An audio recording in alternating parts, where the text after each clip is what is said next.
We got about 90 minutes or a little less to be able to chat with you about a few things, and just kind of attitude and mindset of an entrepreneur, because it is a different way of thinking than the employee mindset typically is. And most of us are kind of raised up and socialized to think like employees. I don't think it's any different here than where we live. Most people are employed. There's a certain mindset that comes with that. And to be honest, one thing we've noticed is that even people that are self-employed, a lot of them still have an employee kind of mindset. There's four kind of quadrants that most of you are familiar with. There's employment, self-employment, or small business, big business, and then investing. And if you draw like a big barricade down the middle, you have two hemispheres. You have two sides. You've got the employee, self-employed side. And there's certainly differences in mindset, and some more than others. But then you got the big business investing side, and they can often be polarizing. And we want to talk a little bit about that, because often the difference between an employment and a self-employed person is the employed person has a job, the self-employed person has bought a job. Like they own a job a lot of the times. And how you know if someone has an S business or a B business is take the owner out of the equation in the S business, and does the business still run? If it doesn't, that person probably has more of an employment mindset than they do a business owner or an entrepreneurial mindset. And most S businesses don't run without them or outperform them. And so they never go from an S to a B. We get to build a B business here because of what I talked about yesterday, which is that it's an equal opportunity and it's unrestricted. And so, we get to go to that place, but we're not going to go to that place unless, like, we can get our bodies into the B quadrant. But if your mind is still back in the left-hand side of the quadrant, or in the E or the S quadrant, your body is eventually going to just boomerang right back. You got to get your mind over there as well. It takes time to get your mind over there. It's like if you were where we're from, and you were able to just like teleport here or take an airplane to here, right? Because it's almost 30 degrees here right now. Where we're from right now, it's minus 30. That's a polarizing shift. And so if you're in minus 30, but then all of a sudden you're in plus 30 instantly, does your body reflect the temperature right away? No. Your body needs to warm up and get acclimated to it. That's a lot like what it's like when you get immersed in an atmosphere of entrepreneurs. You're there, but your body's there, but your mindset's going to take time to move the needle. Mindset-wise, it's going to take some time, and it's often a lot of it's like 2 steps forward, 1 step back, 2 steps forward, 1 step back, 3 steps forward, 5 steps back to square one. That happens sometimes, especially when we're brand new. It takes time to get to that point, especially when you're around people who think this way, and if you're not used to taking control and keep holding captive your own thoughts and championing kind of your own attitude and mindset around things and walking to the beat of your own drum, what happens is you become sort of a chameleon, and you sort of are a reflection of your environment. So you think one way in this kind of environment, but then you get out of this environment, you go back to maybe the people that you're friends with that are not in partnership with you through this opportunity, which I should probably talk about that in a little bit as well. Or you go back to family members who think differently, and there's nothing wrong with these people. I think sometimes what happens is you start to, because this opportunity, you get exposed to it. Then you kind of get exposed by it. Meaning you yourself and the changes you have to make and the adjustments you have to make, you sort of get exposed by it. You guys realize most opportunities that are out there that are not character-based, meaning based on who you are and doing good by other people, right? Doing what's best for other people, living life by the golden rule, and I know all of you know what that is, but those are character-based opportunities. Most opportunities are not that way. So what happens is if someone comes into money, it changes them. What I've learned about this opportunity, and I think any character-based opportunity, is that unless you change first, you won't come into money. You have to change first in order to come into money. It's opposite of a skill set based opportunity or a talent based opportunity or an ability based opportunity. There's certain things in this opportunity you need to have some abilities to, but by and large, I think the number one characteristic of whether you succeed in this opportunity is trustworthiness. Are you trustworthy? We call it being buy-inable. What's your index of buy-inability? Will people buy into you? And if you have greater buy-inability, it's because you're consistent. You're consistent in what you say and what you do. Your walk matches your talk. Your talk matches your walk. There's consistency to you. So people buy into you because at the end of the day, there's 3 things I think people are asking whether they're going to partner up with you on the other side of it, going, can I be mentored by this person? Can I let this person influence me and lead me? I think there's 3 things people are asking. Confidence, which is, there are 3 C's. Confidence, which is Do you have fruit on the tree, or are you hooked up to someone and linked up to someone, a mentor and coach who has fruit on the tree? Therefore, the person who's being mentored and coached is confident that you or your coach and mentor or a group of people can help them. Confidence. Compassion. Does the person being mentored and coached feel like you care about them? People don't care how much you know until they know how much you care. And the third one that I believe after 6 months trumps the other two. Character. Trustworthiness. Buy-in ability. And this is a character-based opportunity. And with that comes a certain responsibility to grow and develop ourselves and move the needle to start to learn how to think and become the person we need to become in that B quadrant so that we can attract other people and open doors for other people that are over on that other side. And so those are kind of the two worlds. You've got the E and the S, you got the B and the I, and the B, it's going to take some time to get over there. I really believe that this is marketplace parenting. I really believe it. I have a raspy throat right now. And it may kind of croak a little bit as we get going here. It's a combination of things. It's because we talked last night, but it's also a combination of air conditioning blowing on me for too long in the night.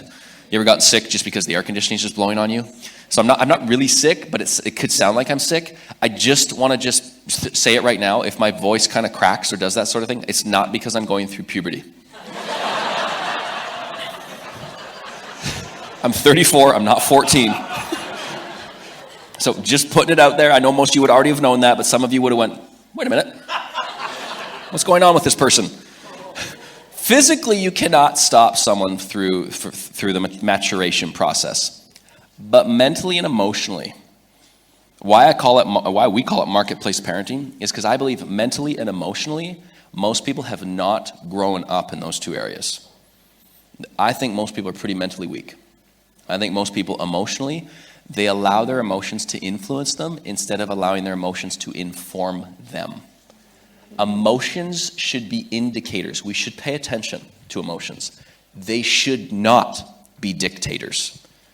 And most people allow their emotions to dictate whether they act or not. An entrepreneur acts and then lets the emotion come afterwards.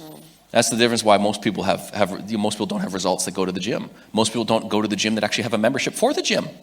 Right? There's a reason why. It's because they think on the left-hand side of the quadrant. Their emotions and their feelings dictate their actions instead of their actions dictating their emotions and their feelings. It's learning how to get in the driver's seat and not in the boot when it comes to controlling our life and allowing ourselves to control our calendar instead of our calendar controlling us, instead of our life controlling us, instead of other people controlling us, instead of other people's opinions controlling us. Here's what we've seen where we live, probably not much different here.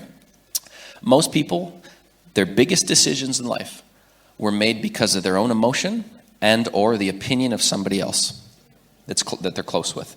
There is a big difference between respecting a person and respecting people and respecting the fruit on the tree that they have. And that's one of the things it was easier for me, it took Marcy a little longer, but this is one of the things that we really have to walk people through and help them understand earlier rather than later when they're on the journey of becoming an entrepreneur and moving the needle mentally and emotionally and learning how to be kind of grow up in those areas and be parented when it comes to mental and emotional growth. That's the journey of an entrepreneur. We have had to help a lot of people understand that you may have people in your life that love you and you love them, and that you do have people in your life that are like that. Can you have the maturity when you are exposed to this opportunity and then you're exposed by it, and then all of a sudden you then can see others in your life through a different looking glass and it exposes them to you? Because you now see how they've made decisions and you now see how they've gone about their life, and it's now no longer a secret why they have the results or lack thereof in their life, because you can see how they make decisions and you can see how they've sort of governed their life, if at all, because you're going through that journey yourself. So you look at people differently now. Do you have the maturity to go, I still love them anyways, I don't look at them any differently, but they're not going to influence me anymore. I respect them as people, but I do not respect the fruit on the tree. And if I want to create different fruit, I have to change the root on who influences me. Can you get to that point? Because that's the process. So I just wanted to talk a little bit about mindset, because the view that you adopt for yourself in life profoundly affects the way that you make your decisions and the way you lead your life. And breaking down mindset basically into two camps, a fixed mindset or a growth mindset. You could also refer to it as non-learners versus learners. A fixed mindset basically means that who you are, how you were born, is who you are. That there's not really any room for growth. You believe your qualities are carved in stone. That essentially you only have a certain amount of intelligence, a certain amount of personality, a certain amount of character. And this creates an urgency to prove yourself over and over again. Because if you don't, if these set qualities that you've been given aren't shown, then you could be the opposite. It could be that you don't have a great personality or a great character.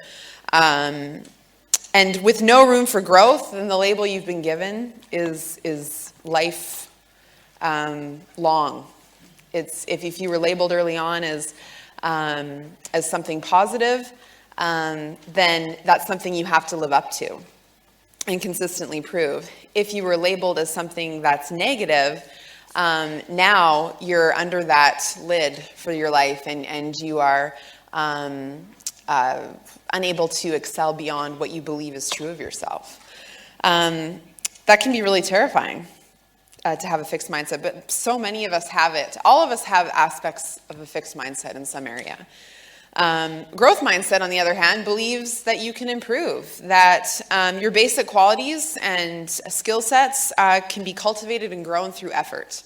And although people may differ in their initial talent or temperament or personality or aptitudes, everyone can change and grow through application and experience. This is an exciting mindset because it believes that with effort and grit, you can change.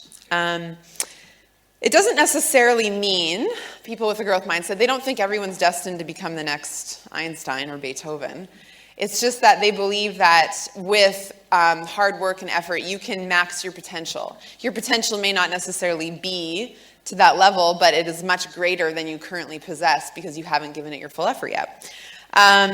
So I want to just give an example to kind of just do a little test to see where you may fall into which camp. So one day you go to a class, let's say you're a student in college or university. One day you go to a class that's really important to you and that you like a lot. The professor returns the midterm papers to the class. You got a C+. You're very disappointed. That evening on the way back home, you found that you've gotten a parking ticket. Being really frustrated, you call your best friend to share your bad day, but your best friend brushes you off. Now, if you have a fixed mindset, that day, those experiences would cause you to say things like, I'm such a loser. I'm a total failure. I'm no good for anything. Life is unfair. Everyone's against me. All effort is useless. Why even try? That's what the fixed mindset believes. The funny thing, though, is when I look at that excerpt, it's like there's no death and destruction. It was a midterm, not even a final. It was a C+, not an F. It was a parking ticket, not a car wreck. It was, your best friend brushing you off, not rejecting you. But we take minimal circumstances, and because we have a fixed mindset, we magnify them into a mountain. And we make them to be much bigger than they are because we just believe that we can't do anything about it. The coping mechanism of a fixed mindset is do nothing. Stay in bed. Eat chocolate. Cry. Break something. It's just, why bother? Giving up. That's the fixed mindset. Growth mindset people have the opposite reaction to that exact same scenario. What growth mindset people say is, how could I have done better on that exam? Well, I probably didn't study enough. I probably didn't prepare enough. I obviously parked in the wrong section. I didn't prepare. I didn't come early enough to the exam to find a good parking spot. That's why I got a parking ticket. And they'll give their friend the benefit of the doubt and say, maybe my friend was having a bad day too. They had no idea what kind of day I had. They didn't mean to brush me off. I'm going to give them a generous assumption that they just were having a bad day too. Huge difference in the way we react to the little things in life. So you can see how our mindset greatly impacts the way we look at things. And in this opportunity, if we have a fixed mindset and we believe that our skills and what we've been given are set, then it's very important to save face. It's very important to keep up the act, the pin, the image, everything's great. I'm afraid to really tell my coach and mentor what's going on because I don't want to look like I'm not capable, I'm not able. Whereas growth mindset people will just throw their mistakes at their coach. They'll say, I made a mess, help me clean it up. How can I learn from this? How can I be better? And it's so important that if you have a fixed mindset, to try to get to a place of a growth mindset, which everyone can do, and I'll get into that in a little bit. Yeah, there's an old saying that I've been using for a while. Actually, I don't think it's an old saying. It's an old saying for me. I think I kind of came up with it on my own when I was describing this a couple years ago. So it's an old saying to me, not an old saying in general. And it goes along with what Marcy's talking about when it comes to the fixed mindset. And it's that success doesn't have sympathy with the validity of our reasons for why we can or can't do something. And I find that that's the biggest hurdle for, maybe I shouldn't say the biggest, but it's one of the biggest hurdles for why people either move forward or they don't. Like stuff can happen in our life. And there's people we mentor and coach where stuff will happen in their life. Some will choose to be mentored on it. Some will choose not to. Some that are not choosing to be mentored on it, they still make a great decision. Most of them don't. Some that are being mentored on it, they'll take our perspective and our feedback. Because when we mentor people, we're not persuading them. That's not what we believe to be the goal of a mentor. It's to share with them what we think their options are. It's to share with them and clarify for them what their options are. It's to help reveal to them what are their values and what were their commitments originally, and to help them come up to the conclusion themselves, come up with to that same conclusion themselves that we would probably conclude ourselves if we were in their shoes, but to help them come to a decision themselves that they have ownership over, as opposed to doing something that they don't have ownership over. And so what happens is that someone, let's say, will miss a function. I don't think that missing the function, because in a partnership, functions are a part of it. I don't think missing a function in and of itself is what's going to cause someone to succeed or not succeed. Of course, there's going to be stuff at the function that's going to help them move forward and launch forward and propel forward and be a springboard. Absolutely. And it probably will shave time off of how long it takes them to get where they want to go. Absolutely. It's like a warp zone. And you that play video games, functions are like warp zones, which I'm all about warp zones. I'm all about getting from point A to point B in the quickest time possible. If there's a green tube I can go down to get there, I'm going to get there. I grew up in the Mario Brothers era. I have not played video games since Mario Brothers. In fact, it got really confusing when Super Nintendo came out. I'm dating myself here a little bit, so this proves I'm not 14. This proves I'm 34. But I'm dating myself. When Super Nintendo came out, Nintendo had 2 buttons. 2 little red buttons. Super Nintendo came out, 6 buttons. Way too many. That's why I got so excited when the iPhone came out. I decided I'm going to now get a cell phone. 1 button. Better than original Nintendo. Awesome stuff. But some people, they'll miss a function, and it's the spirit and the mindset around it that to us dictates whether they have that fixed mindset or they don't. It's the spirit and the mindset. If somebody, here's 2 examples. Somebody is about to go into labor, but they're going, you know what? I'm going to the function anyways. If I go into labor, I'll leave. That mindset is just, that's the can-do mindset. They're a possibilitarian. They're thinking like an entrepreneur. Then there's someone who will go, you know what? Someone's grandma died. Valid. I don't know how it affects that person a whole lot. Maybe they knew the grandma, maybe not. Who am I to say? But let's say their excuse is someone they knew, their grandma died. So they're not going to be at the function. Here's the thing. As a mentor, we have empathy for both people. We're sorry that happened. But success doesn't care. Success doesn't have sympathy with the validity of our reasons. And here's the sticky wicket for most people. Because the validity of their reasons is legit and they miss a function, they still expect to be able to gain from the function that they weren't at as if they were there. Success doesn't have a heartbeat. A mentor does, but success doesn't. And there's a certain price tag that it takes for success. Do you guys have a cough medicine here called Buckley's? No. Some of you know what it is. Okay, you don't really have it, so this won't make a whole lot of sense. But Buckley's is big in North America. It is horrendous in terms of taste. It's horrible. They're known for how bad they are. They do commercials about how bad the taste is. That's their selling point. It's true. Yeah. Here's the It recent must work if commercial. it tastes bad. Here's the recent commercial. Buckley's originated in 1919. Although we've had 100 years to change the awful taste, we didn't. I saw that commercial actually on the flight over here. And I'm going, that's incredible. They're promoting how bad, like that they know it's bad. They've had 100 years to change it, and they didn't. And I started thinking, that's exactly the same as success principle. It doesn't change. The more things change, in fact, the more things stay the same. The more the world around us changes, there's a constant, there's multiple constants, but there's a constant in terms of what I'm talking about here that doesn't change, and that is success principle. And so if we can move that needle, the more we can move it to start thinking more and more like an entrepreneur, then there's still going to be the same stuff and obstacles and just challenges that are going to come up in our life that are going to try and stop us from moving forward. But have you considered that maybe the reason why some people succeed and others don't is because when we all hit the fork in the road, because we all do, where we have to go this way or this way based on the obstacle that's there, have you considered that it's at that moment that separates champions from challengers? It's at that very moment. And if you can catch yourself at that moment and go, what am I going to do here? And would the masses make the same decision that I'm about to make? Or would the masses make different decisions?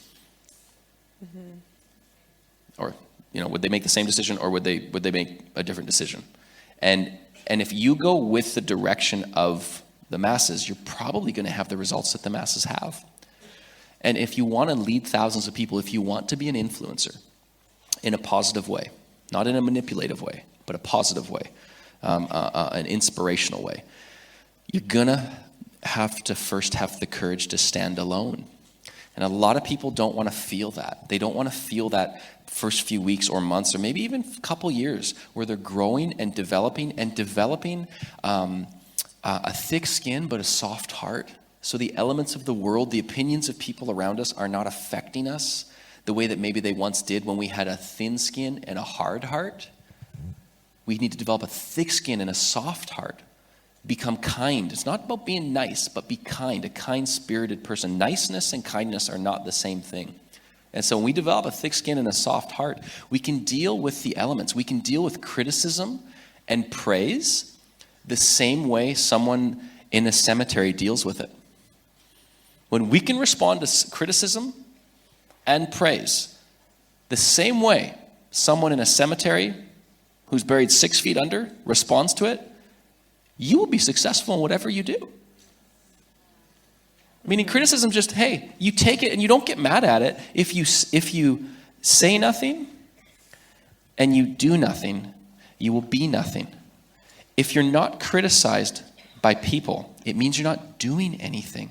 Have you ever thought that criticism is a projection of how someone feels about themselves onto you, and it's a way and a channel and an escape for them to release how they feel about themselves onto you, not because they don't care about you, but because they're a human being that hasn't developed probably. So they dump it onto you because they don't want to keep it anymore. Yeah, I don't know if you've ever heard...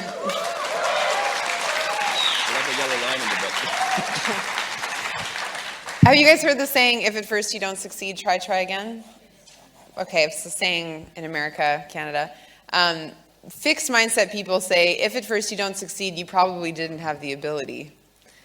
And they don't believe in effort. Effort is the enemy to a fixed mindset person.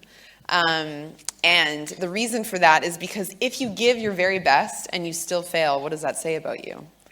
It means that you're actually not talented, or you're not that skilled, or you're not that great. And so it's better to not try. Because when we don't try, we don't risk exposure. We don't risk failure. We don't risk being put in a position where we might have to deal with our inadequacies. Instead, it's much easier to say, well, I mean, if I had actually tried, I would have aced the exam. And we often exhibit self-sabotaging behaviors so that we give ourselves a way out. I used to do this all the time in college. I used to drink quite a bit. I was a bit of a party girl. And then my excuse was, well, if I hadn't gotten drunk the night before the exam, I would have done a lot better. And we do these things because we're afraid of actually trying. and giving our best effort. And with growth mindset, however, giving it your all, giving it your absolute best is exciting because mistakes and failure are an opportunity to learn. And it's a totally different mindset. The way that people look at failure, fixed versus growth mindset, is totally opposite. And that's where we want people to get to the growth mindset, so they look at failure as an exciting, good thing. Not that it feels great to fail. I mean, obviously, you still kind of go through those emotions of like, oh, that didn't feel great. But if you can turn it around and go, okay, well, what can I learn from this? Where did I go wrong?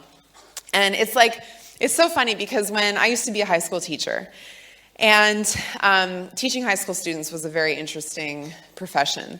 If a student didn't like their grade, they would come to me and they would make it personal. Like, I had given them a poor grade because I didn't like them. And that's what fixed mindset people do, is they make it personal. They make it about them, that they are bad, they're a failure. I think there's a fly on me. And I explained to them, I said, this has nothing to do with my opinion of you. This is my job. It's my job to give you a grade. It's my job to give you feedback. And as the recipient of feedback, if we can understand that the job of a mentor and a coach in your life, to coach you, their job is to give you feedback to make you better. It has nothing to do with what they think about you or how they feel about you or anything like that. Your boss at work, your teachers at school, your parents, their job is to help you. And when we can separate ourselves from critical feedback and taking it personally and just go, oh, that's just their job. They're trying to make me better. Then it's not a big deal. My sister-in-law, my brother actually gets married on Saturday. So she's almost my sister-in-law. She's doing her PhD right now in microbiology.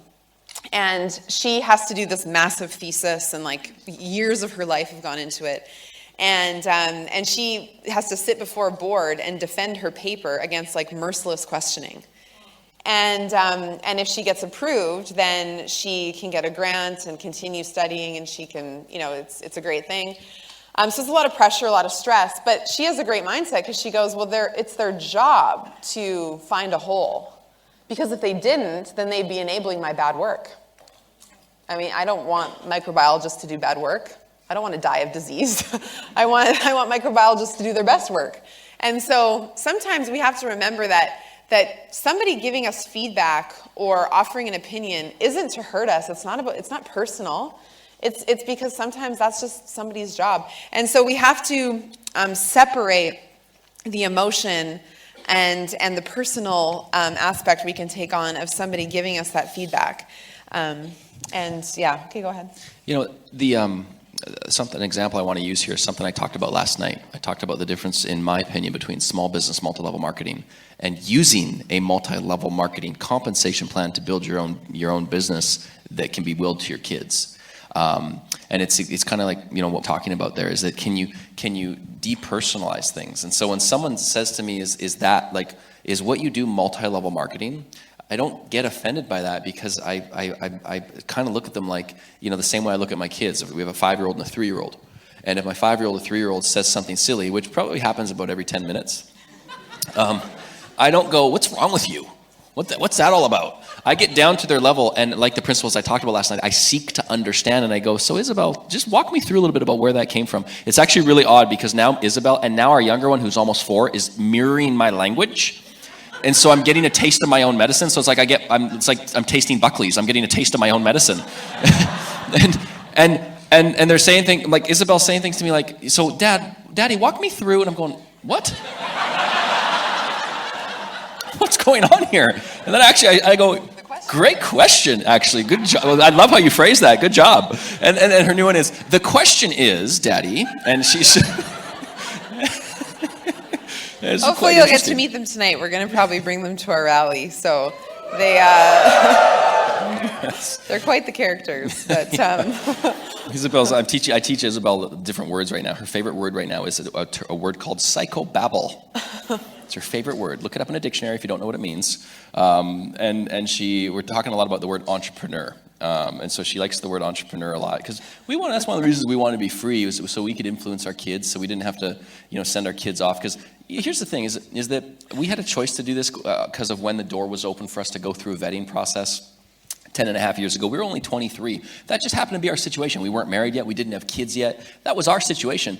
And that's great. We embraced our situation. We bloomed where we were planted, right? You're all blooming where you're planted. So we were in a situation where we were able to kind of like plan our life and make decisions now based on planning where we wanted to be in 5 years or so, because we had some big decisions to make, getting married, having kids, what that was going to look like.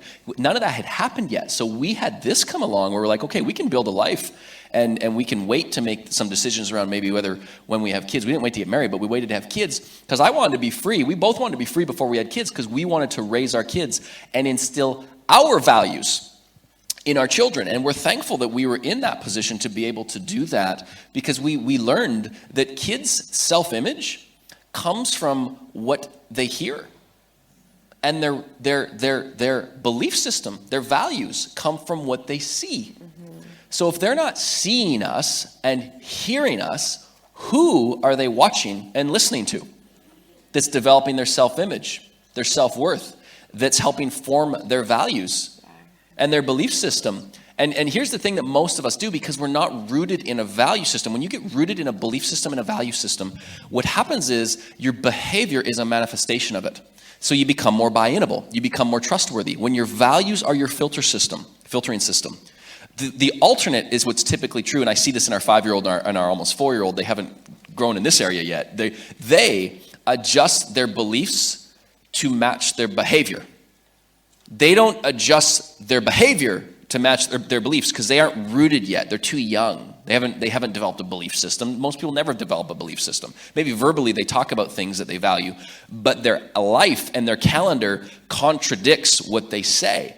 So they have to grow in their buying ability if they ever want to lead people where it's equal opportunity and it's partnership based, where you're in the same opportunity as somebody else, not someone who's kind of above the underlings beneath them, because those people have a lesser opportunity than the person that's at the top. And so I'll give you a couple examples, and then Marcy's going to say a couple things, is that our girls, it's they'll say things like, for instance, Isabel, she'll go, "I'm hungry."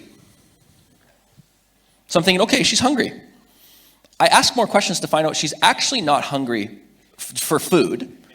It's what she's saying to get what she wants based on the feeling she has.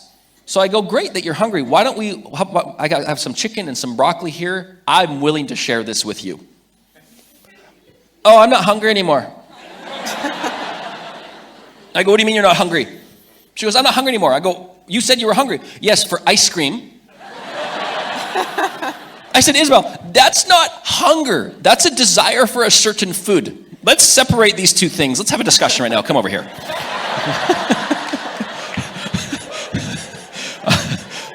I'm not kidding about that. I'm not even exaggerating. I don't speak as like firm as I'm speaking right now, but that's kind of what I say to her. I'm like, come on over here. We got to talk about this. There's a discussion that needs to happen. And Adelie's even more interesting. She's an interesting creature. And she's getting more and more interesting. We used to call her a caveman because she had these caveman tendencies, and she still kind of does, but like with a little bit more maturity now. And so this is what she said the other day. She goes, I'm mad at my Jesus. I said, why are you mad at your Jesus? Because he made that bird. There were these birds where we were before we came here. They had these long beaks. These huge long beaks. I haven't seen them since we've been in Sydney, but they had these huge long beaks, and it scared them. And so she was mad at her Jesus for that. And 5 minutes before, she was happy with her Jesus for making another different kind of bird. And so she adjusts her belief system to match however she's feeling in the moment. Apparently, Jesus is in her life to carry out her aims. Like most 3-year-olds, yes. The interesting thing about it, like, children are so fascinating because obviously babies are incredible growth mindset little beings. They don't start crawling and go, this is hard, I'm never going to learn how to crawl. They just keep going till they crawl. And when they learn how to walk, they have to do it countless times before they learn how to take their first steps. They fall over and fall over and fall over. The interesting thing is at some point, they develop a fixed mindset. And it can happen as early as 3 or 4. And the way it happens, and this is the unintended consequence, and I know I've been guilty of this, but we make comments to our children that we don't even realize how permanent they can be. Like, you're so smart. When we say that to our child, what we're really communicating to them is, you are just naturally smart. You were born this way. Now, the problem with that is now our children can't make a mistake, because if they make a mistake, they'll prove to their parents they're not smart. And if they show that their parents they're not smart, maybe they won't get the accolades and the praise anymore. So they are afraid to take risks. They're afraid to do a more challenging puzzle. The way we try to praise our children is, wow, like when they do a puzzle. I'll say, wow, I can see that you really put a lot of effort into that. You had to make some strategies to get the pieces to fit together. And because you were patient and you persevered, it paid off, and now you have a great puzzle. So I'm attaching their result with their effort, not with their intelligence. Because if I just say, oh, you're so smart, you did that puzzle, what I'm enforcing in them is a fixed mindset, that they were just naturally able to do that, not their effort and their perseverance and their patience. And so kids who are born smart don't make mistakes. They become fearful to take on a challenge, to do something hard. And this is how we end up with fixed mindset adults. Is because we end up with adults who have been labeled. Like, there's a very interesting story about this woman who was given, she moved to a new state, and she had to do a test to decide if she was going to be in the elite kindergarten or the junior kindergarten. And she took the test and was put in the junior kindergarten. You guys have kindergarten here? Okay. So she took the test, was put in junior kindergarten, and then through the year showed herself to excel, and they ended up bumping her up to the elite kindergarten. So that first year, she actually was moved into the elite kindergarten class, but they interviewed her throughout her time in school, and she never felt like she belonged in the advanced class.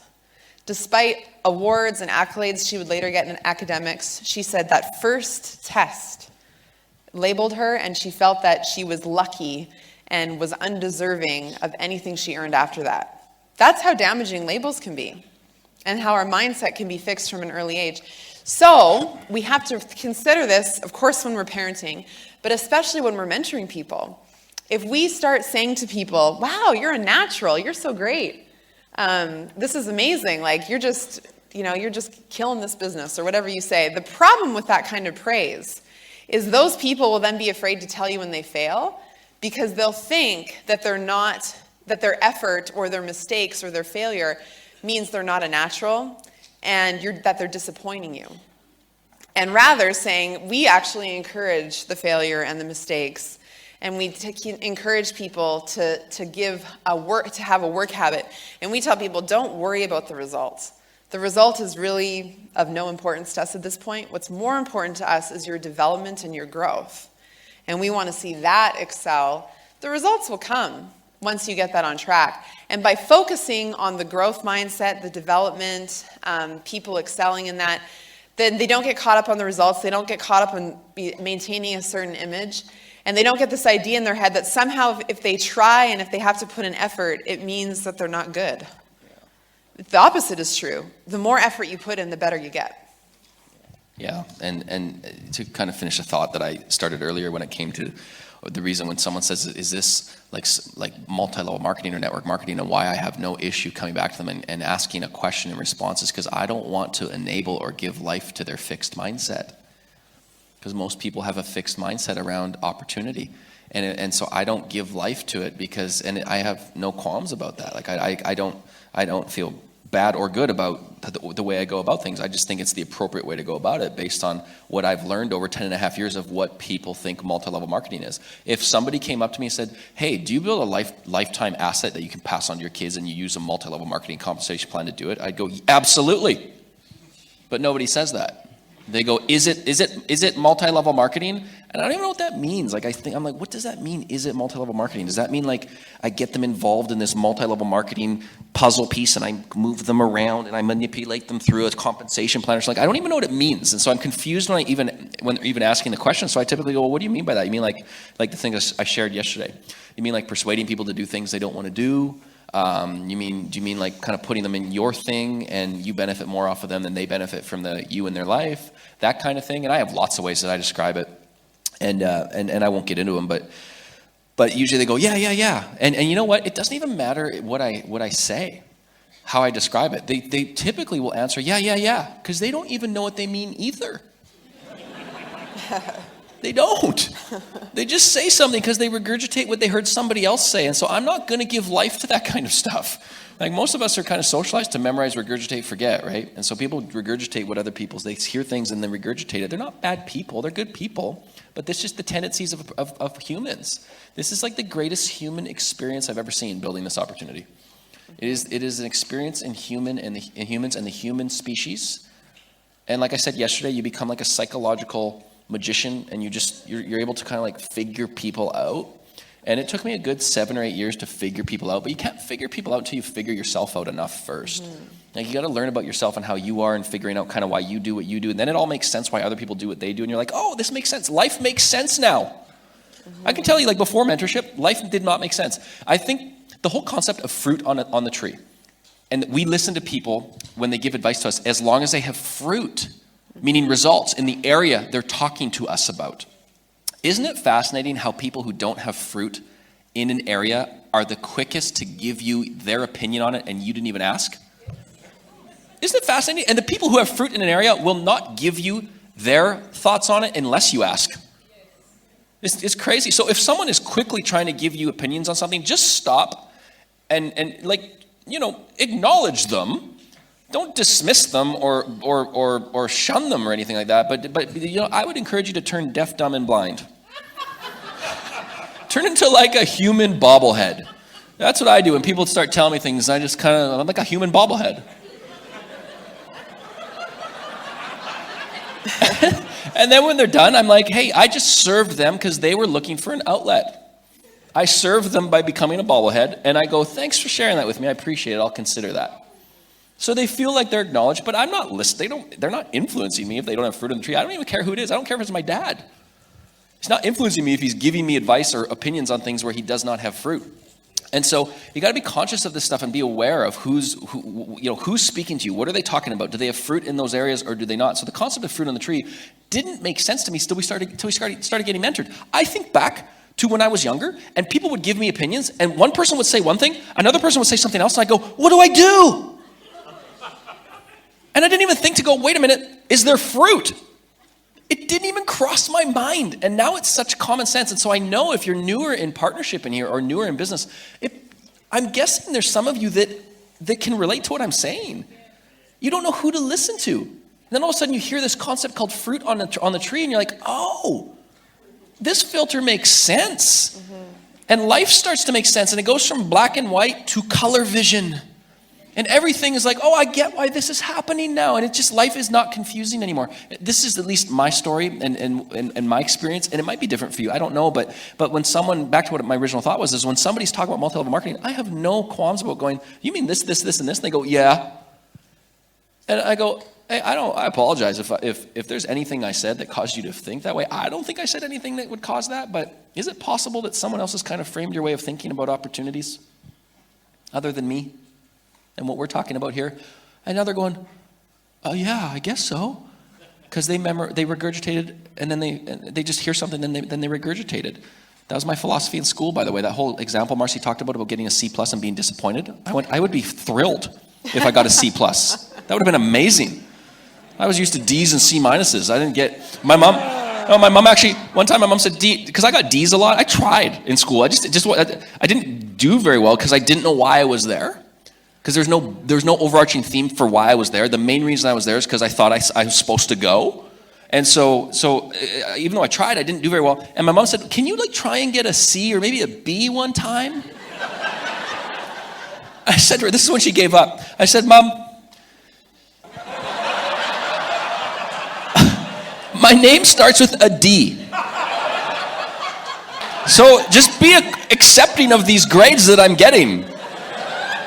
And basically, a D is just a B with its belt undone. So it's... That's what I would tell her. Yeah. I'm like, a D is a more relaxed B. A D just took his belt off. It's the same thing. Thanks for reminding me about that. I forgot about that. That's why I'm here. Man. I have Yeah, so just to kind of wrap up the mindset portion here of our talk, just ask yourself, just of these 4 statements, what do you agree with? Number 1, your intelligence is something very basic about you that you can't change very much. Number 2, you can learn new things, but you can't really change how intelligent you are. Number 3, no matter how much intelligence you have, you can always change it quite a bit.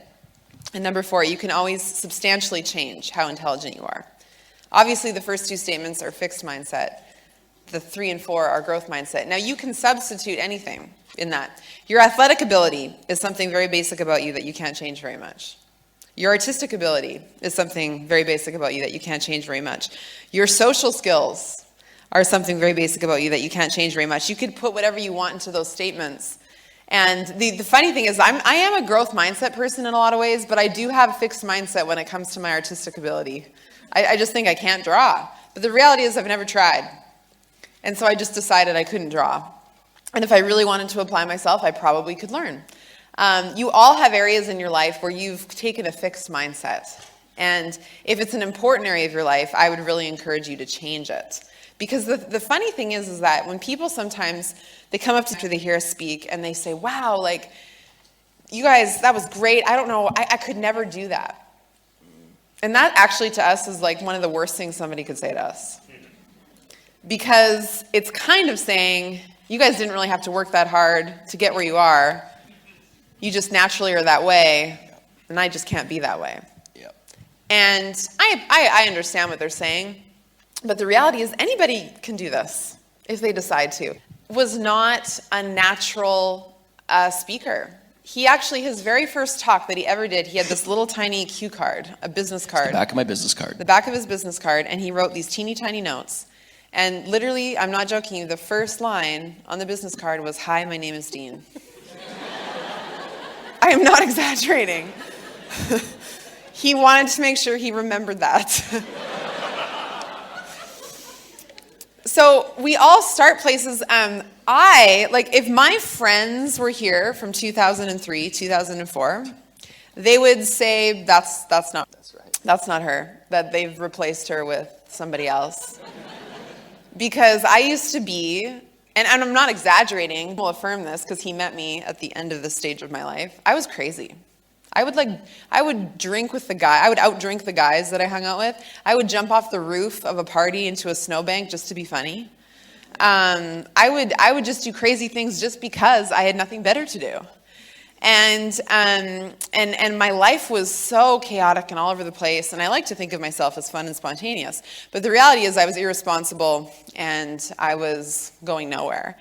And so the product you see up here is hours and hours and hours and years and years and years of study and diligence and focus and follow through.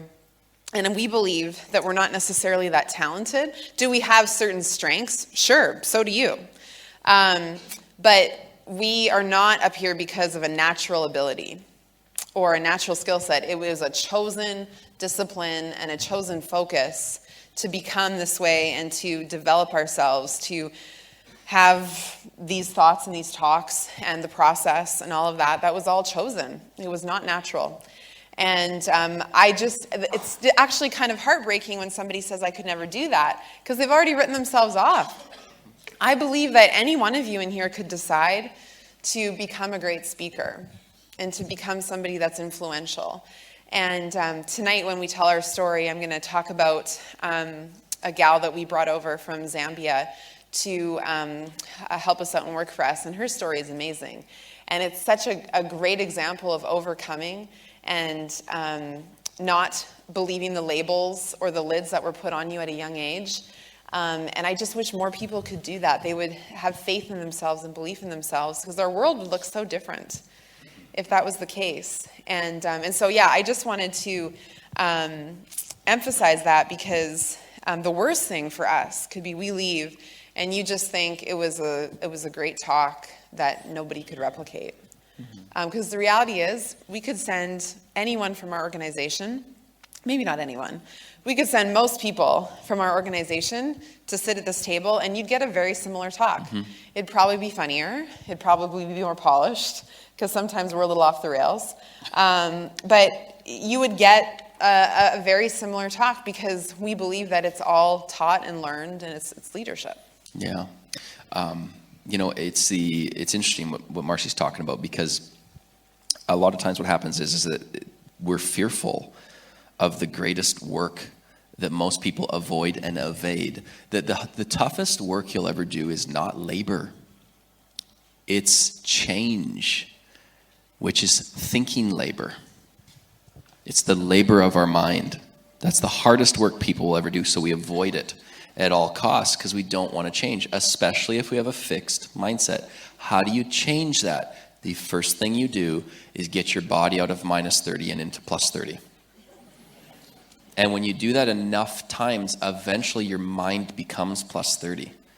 If you could stay in +30, if we could this weekend, the reason it's powerful is because you're in +30, figuratively speaking, and literally too. But if we could keep this association for 1 month straight, you'd be changed. If every day this was happening, you'd be changed. You have abilities to get input every day. It's just not this kind of an atmospheric setting. It's probably audios, it's reading. That's a form of mentorship as well, which is great. But this is a power input environment. We call it PI, power input environment. And we only get so much pie throughout a month or a year. And as it adds up and as it compounds over a period of time, you're going to see change. And mentally, that process is going to happen where the needle is going to move. Because imagine because when Marcy's talking about someone going, I could never do that, what they're doing is confusing two things. They're confusing personality with leadership development. They assume that people on stage have a certain personality, and they've never considered that that's maybe leadership development that's happened up there, not a personality thing. I had to have that conversation with my dad one time. He goes, you've got a personality for that. I said, really, Dad? Because when I was 15, you told me how shy I was. What changed?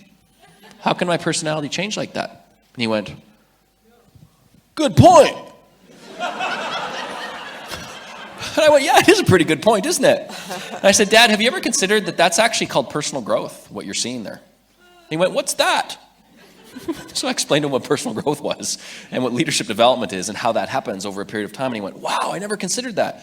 And light bulb went on in my mind. No, most people don't consider it. They think it's a personality thing. Imagine if we had people in a room like this that were going through a vetting process, and they were seeing a talk done by Hemant or by one of your leaders or by even yourself. They saw a talk done and they went, I could do that. The reason they go, I can't do that, is because we grow up in systems that demean the self-image. Imagine if we graduated from school with a self-image instead of a piece of paper. Mm-hmm. Wouldn't that be something? Hey, it'd be great to graduate with a piece of paper and a self-image, but most people that graduate with a piece of paper, they don't have a self-image. They haven't learned how to develop it. They haven't developed their interactional skills. They haven't developed their people skills. They may have social relationships, but people skills and leadership skills, there's a difference between having a conversation and leading a conversation. Marcy, when we started this opportunity, her battle as an extrovert was leading conversations. She could have conversations till the cows came home. She could talk to everybody. Marcy would talk to everybody as long as it wasn't about significant stuff. My issue as an introvert was that I could lead conversations better than Marcy. I just didn't have any. I didn't talk to anybody. Marcy's aunt came to a talk we did one time in front of, in Edmonton, Alberta, Canada. There's about 1,500 people there. And she came to a talk and she sat there with Marcy there. And I don't remember exactly what she said. Marcy could probably communicate it better than I could because Marcy relayed this story to me. She sat there and went, that's Dean? He talks. Yeah, he talks. He talks. Marcy said, yeah, that's because he actually has something he wants to talk about here. There's stuff of significance he wants to talk about. And Marcy's aunt goes, well, he doesn't talk when we get together for family events. And Marcy said, no, he doesn't. He's not interested in talking about that stuff. And so people, for me, when there's stuff of significance to talk about, I have stuff to say. But most of the time when we're around, like, kind of the settings with family who are not growing and are not developing, not judging them, but I don't have a lot to say. Because you can only talk for so long about the weather. Or curling. telling you, it's actually legit. Like, it is crazy. We have a sports channel, and I hardly watch TV, but it was on one time a few months ago, and there's these fields blowing. There's no voices yet, nothing. There's wheat fields blowing in the wind. And I went, I know what this is. I sat there for 5 seconds, and then it was curling. I went, yep, exactly what I thought it would be. Now, it's not funny to most of you, but it's funny to me. And if you're from where I'm from, it's funny. Because it's such a pastime there. So you can only talk about curling for so much. You can only talk about sports for so long. And eventually kind of just peter out. And there's nothing wrong with those topics. But when you're building your own legacy and your interest is in creating something for your kids, there's such a chasm and a gap between a legacy-minded individual and a leisure-minded individual. Leisure-minded individuals, which are most of our family members and our old friends. Once again, this does not devalue them as people. But we're now growing and they aren't. So the gap gets wider and wider and wider. Can we grow in our maturity to be able to recognize that and be okay with it? Instead of condemning them or being upset with them. Maybe some of them you'll open a door and you'll go through a vetting process and they'll enter into partnership with you. But a lot of them probably won't. Can you get over that? Can you let go of the maybe part of your identity is within these 3 or 4 or 5 or 6 friends and take back your identity and build a new one that's more robust so that you can have 1,000 and 2,000 and 3,000 friends one day? Can you get to that point? Because you have the opportunity to do that here. Don't expect it to be downstream. It's an uphill battle. You're swimming upstream. Dead fish swim with the stream. Fish that are alive go upstream.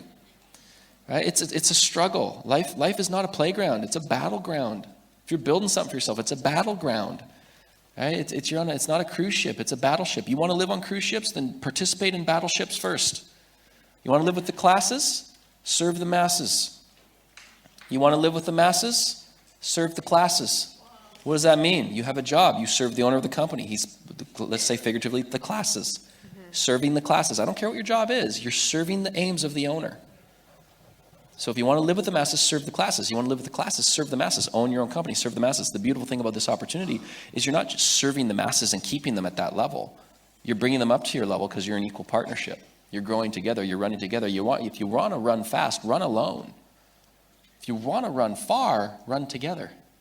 And the difference, once again, and I'll leave you to 15 minutes. I'll wrap up here, then you can, when I'm done here, then you can go. Okay. The difference, once again, between a leisure-minded individual and a legacy-minded individual, leisure-minded individuals are planning for Saturday night. Their vision is as far out as a few days. They're capable of more, but they haven't been inspired or invoked to think differently.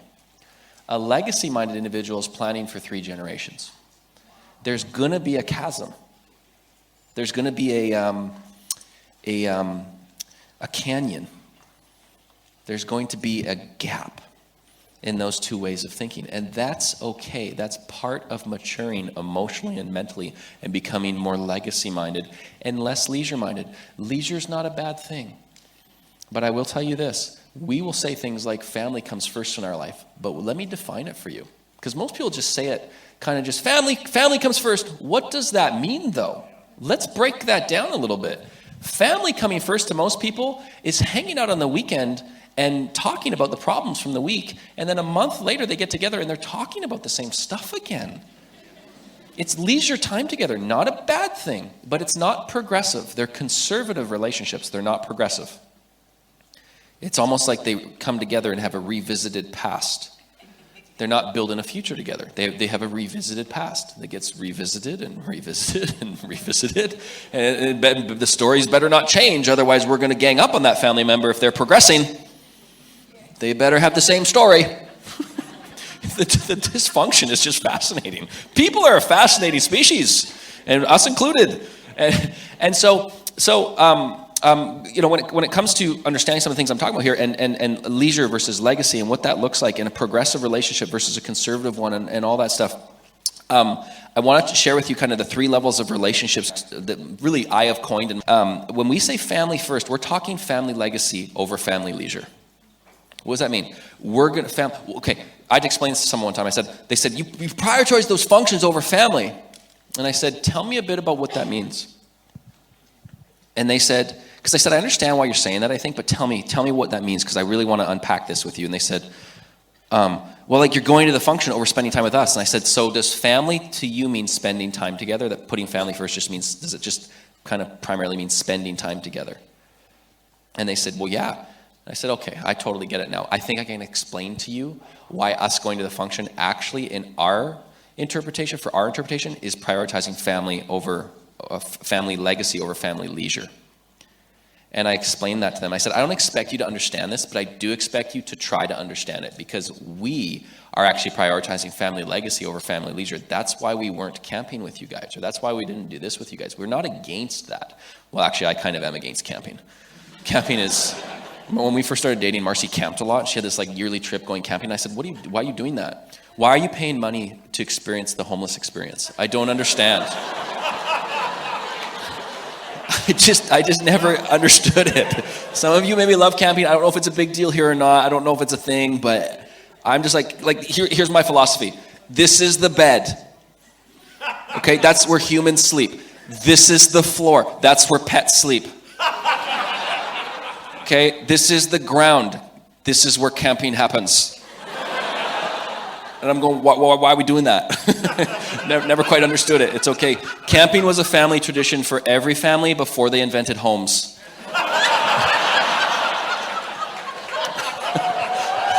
Sorry.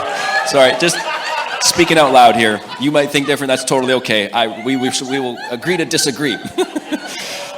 And so I had, let me get back to the 3 relationship things, the levels of relationships. There's level 1, level 2, level 3.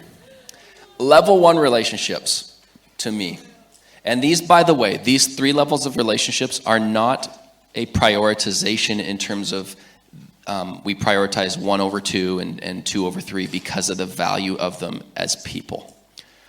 We prioritize them because of the legacy perspective we have around it. So most people have never had enough people in their life where they have to prioritize their relationships.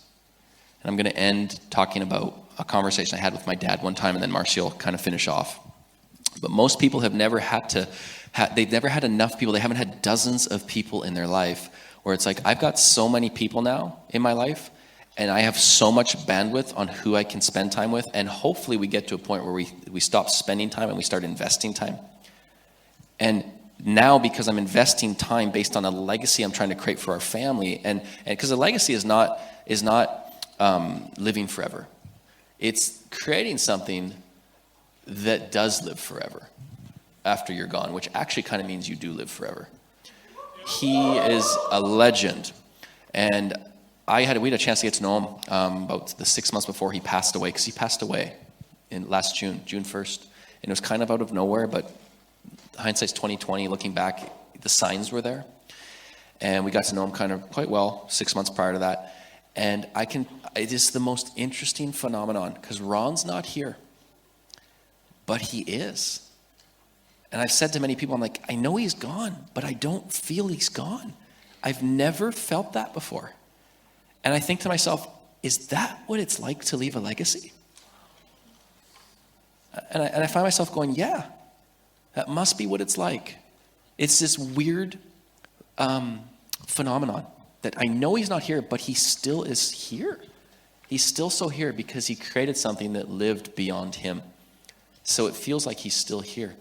And so our levels of relationships, level 1 is kind of our family, our 2 girls, right? So our immediate family. That's level 1. That's it. We prioritize the who we associate with in level 2 and level 3 is based on prioritizing level 1. If we want to create a family legacy, we have to now be kind of have a partition and a demarcation between who's level 2, who's level 3. They can't all just be lumped in and we just spend time with people accidentally because we were in the same place. Things now have to change. So who's level 2? Level 2 is our blood family. We call it blood family and chosen family. We look at this line of mentorship that we have here, line of sponsorship. We often call it a line of mentorship. We look at it as a chosen family. We have parents and we have grandparents. and we have great-grandparents in our line of mentorship. We have business kids. We have lots of business kids. And so our level 2 relationships are our parents in our business family, and our upline in our business family, and our upline in our blood family. Parents, my parents, grandparents. I don't have grandparents anymore. We prioritize those relationships, and we make sure, for instance, Marcy's grandparents, our daughters have 2 great-grandparents. They have a set of great-grandparents. I never had a set of great-grandparents. So we prioritize every month or 2 taking our kids to go see their great-grandparents, because we wouldn't be here if it wasn't for that blood upline. We also would not be here in this opportunity if it wasn't for our chosen upline. Well, actually, we didn't choose it. It's our business upline, our line of mentorship. So we prioritize those relationships as well, because to have the quality of life we have, that's because of our business upline.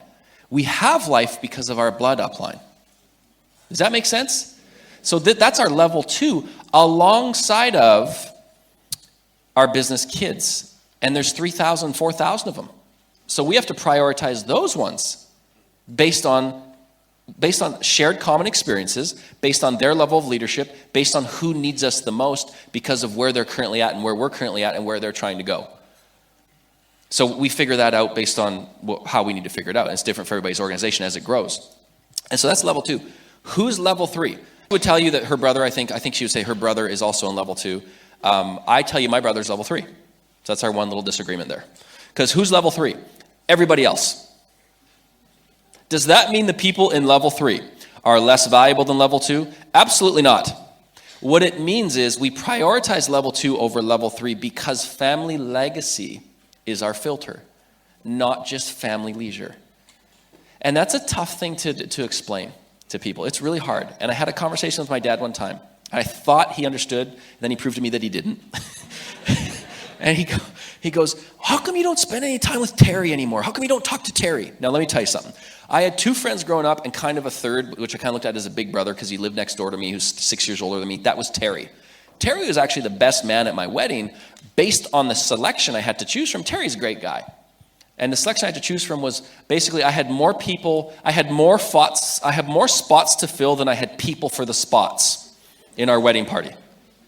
Because I had 5 spots to fill. Because Marcy needed 5 spots. I had to match her. I went, Marcy, this is a problem. I only have 3 friends.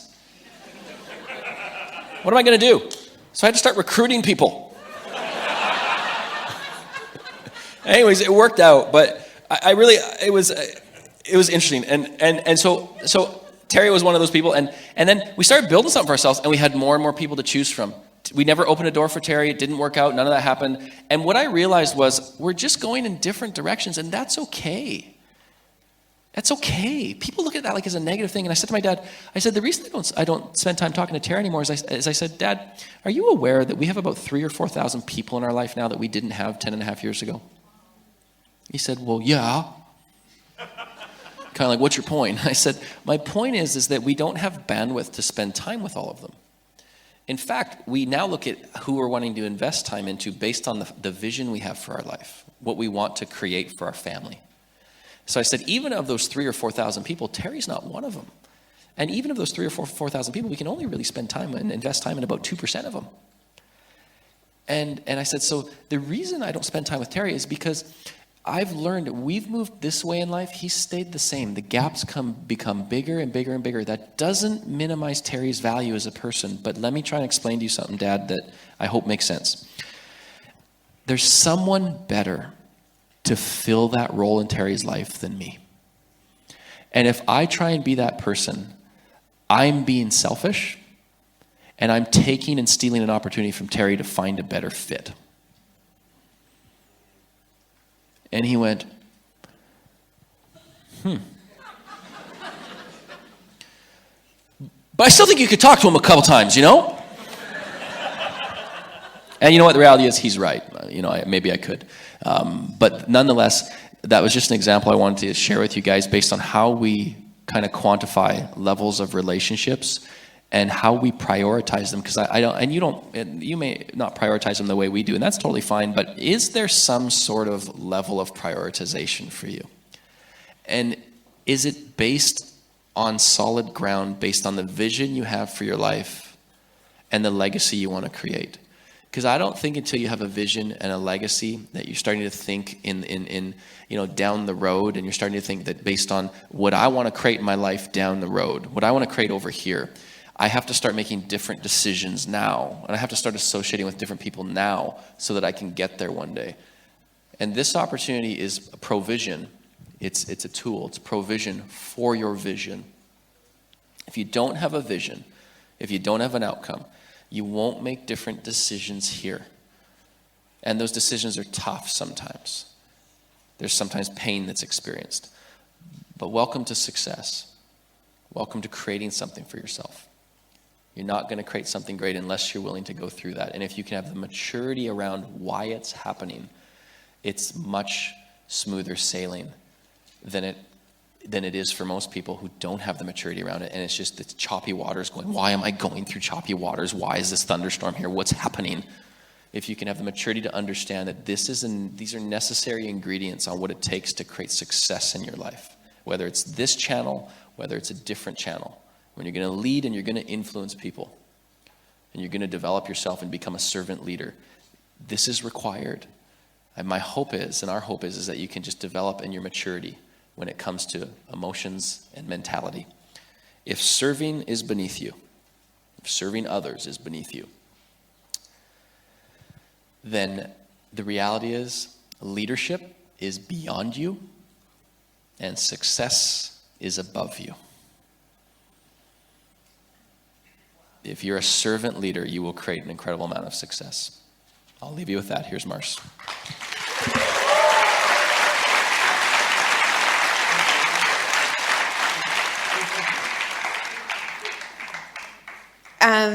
Have you guys ever heard a CD of ours where I talk about resistance or turning pro? You have? Okay. I think essentially what I wanted to wrap up with then just very quickly is just talking about the difference between an amateur and a pro in terms of their mindset and what it looks like to be somebody who's what we would say is all into this business, or they're fully committed. They are 100%, versus an amateur who is committed when it's convenient, committed when they feel like it, shows up when when it's easy for them, but not when the going gets tough. Resistance, for those of you who have not listened to the CD, is essentially the forces that work against us. Resistance is a fancy name for challenge, the enemy, obstacles. I just came up with the word resistance. Well, I didn't come up with it. It's from a great author, a book I read. But most of us have two lives. The life that we're living, the one that's unlived within us, and in between the two stand resistance. We all have things that we want to do, places we want to go, people we want to become, and the problem, the huge wall that exists between the two is resistance. And it can feel like restlessness, unhappiness, anxiety. It can feel like guilt. Oftentimes, resistance will turn into addiction because our ambition is too great, too painful, too much change. And so we take the other way of self-sabotaging because, again, coming back to the mindset, what's the point? We're just going to, get caught up on something anyways. Resistance isn't there to just wound or slow you down. It's there to kill. It's trying to stop you from accomplishing your goal and your dream. It's lethal. It's a war to the death. And so the danger is greatest when the finish line is in sight. Have you ever noticed that when you're about to hit your goal, all of a sudden all this life stuff comes at you? You're about to cross the finish line, things are looking good, and then all of a sudden it's like crisis, emergency, life is happening. And like I said earlier, success doesn't have sympathy for that. It just says, how are you going to handle it? How are you going to take it on? And talking about the people in your life, to go off what Dean was saying, they will often accuse you of changing. You're different. What's wrong with you? You used to be, this is what I would get. You used to be so much fun. Why are you so serious now? that business has changed you. And they meant it in a negative way. But I would say thank you. Because I wasn't going to let their criticism get me down. Because at the end of the day, if someone's criticizing you, or if you find yourself criticizing others, you're probably doing it out of resistance. Because when we see others beginning to live their authentic lives, and we see others living the life they're meant to, it drives us crazy because we're not living our own. And the critic hates most that which he would have done himself if he had had the guts. And so if you're being criticized, it's essentially a reflection of that person saying, I see you achieving greatness, and it's exposing why I'm not. Like when I quit drinking, a great decision for my health, a great decision for my pocketbook, a great decision in many ways in my life. I thought my friends would be like, good for you. No, my friends, they would say things like, oh, you're not going to come out with us anymore? What's wrong with just having one beer? Just have one drink. It's not a big deal. And the reason is because my quitting exposed them not quitting. And they had to look in the mirror and say, well, if she can do it, maybe I can, but I don't really want to. And so they had to try to get that crab back down in the bucket with them. And so we have to make sure that we are solid in our principles and our foundation and our beliefs and our values so we can withstand the assault that resistance will send on us when you start achieving greatness. And so how do we overcome the resistance so we can do the good work that we're meant to do? First of all, you have to abandon, in a large sense, you have to abandon your emotions. You're not going to wake up in the morning and feel like doing what you need to do. I'm a runner. I've run half marathons, 10Ks. I really enjoy running. Very few times does my alarm go off at 6 a.m. and do I leap out of my bed and go, here I come. No, I'm like, oh, okay. And I usually sleep in my workout gear or I just won't make it. So I literally roll out of bed. If it's summertime, I just walk out my door and I run. We have 17 acres. And I'll just run on our property. If it's winter, heck no. I'm getting in the car and I'm going to the gym. And I chug like 5XS and I snort rhodiola. And I'm just kidding. But it's like a process. Okay, I'm getting on the treadmill. And usually about 10 minutes into my run, I'm like, oh, this feels good. But if I would have consulted my emotions back when I was in bed and it's so warm and cozy and outside it's dark and snowing and minus 10, I don't feel like going out. But I do it because I'm committed to my habit. It's like when we have a work habit, I don't feel like talking to people sometimes. I don't want to talk to people. I'm outgoing and I like to be around people, but sometimes I just don't want to talk to people. But I know that that's what I've committed to in my work habit, to go out and to do the work. And so it's just a decision to do it. You just do the work. It's not, you don't ask yourself, am I going to do it today? No, I do it. I don't ask myself, am I going to be core today? I do my core habits. We have to make sure that our commitment and we have a plan of what we're going to do. Vowing, like I vow to do this, does not work. You can be really resolute about something. You can be like, yes, I'm going to do this. But making a vow or making a promise to yourself, studies show it never works. What works is having a plan. So tomorrow, at my coffee break, I'm going to go into a quiet room. I'm going to shut the door. I'm going to have a cup of tea, and I'm going to make the phone call I need to make. That plan will be much more likely to be executed than tomorrow I'm going to make that call. And then at the end of the day, you don't. And then you go to bed thinking, tomorrow I'm going to make that call. And because you don't have a plan, another day goes by, and then eventually it goes, it's too late. Too much time's gone by, I can't make that call anymore. And we do that in our life in so many situations. Don't think that you have to have it all together and totally healed and totally have your ducks in a row to go out and do something. You don't.